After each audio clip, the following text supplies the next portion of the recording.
Matthieu, chapitre 18. En ce moment, les disciples s'approchèrent de Jésus et dirent : « Qui donc est le plus grand dans le royaume des cieux ?» Jésus, ayant appelé un petit enfant, le plaça au milieu d'eux et dit : « Je vous le dis en vérité, si vous ne vous convertissez et si vous ne devenez comme les petits enfants, vous n'entrerez pas dans le royaume des cieux. C'est pourquoi quiconque se rendra humble comme ce petit enfant sera le plus grand dans le royaume des cieux.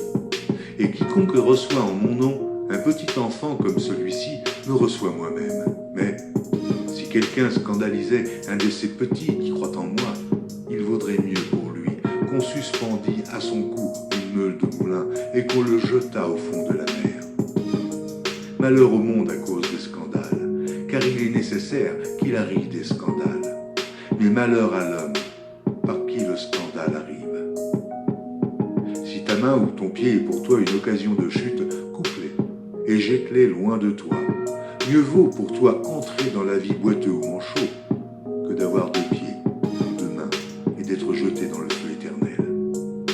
Et si ton œil est pour toi une occasion de chute, arrache-le et jette-le loin de toi.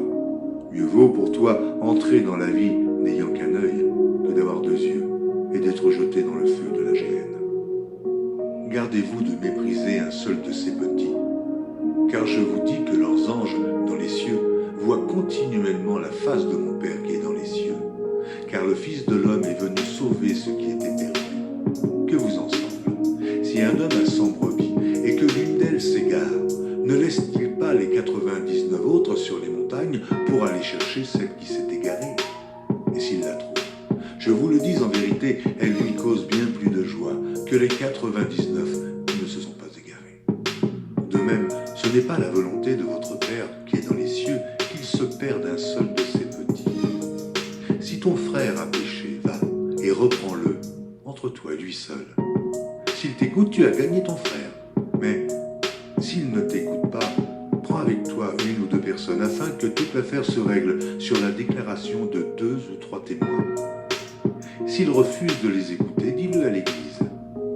Et s'il refuse d'écouter l'Église, qu'il soit pour toi comme un païen et un publicain. Je vous le dis en vérité, tout ce que vous lirez sur la terre sera lié dans les cieux, et tout ce que vous délierez sur la terre sera délié dans le ciel. Je vous dis encore que si 2 d'entre vous s'accordent sur la terre pour demander une chose quelconque, elle leur sera accordée par mon Père qui est dans les cieux. Car là où 2 ou 3 sont assemblés en mon nom, je suis au milieu d'eux. Alors Pierre s'approcha de lui et dit : Seigneur, combien de fois pardonnerai-je à mon frère lorsqu'il péchera contre moi ?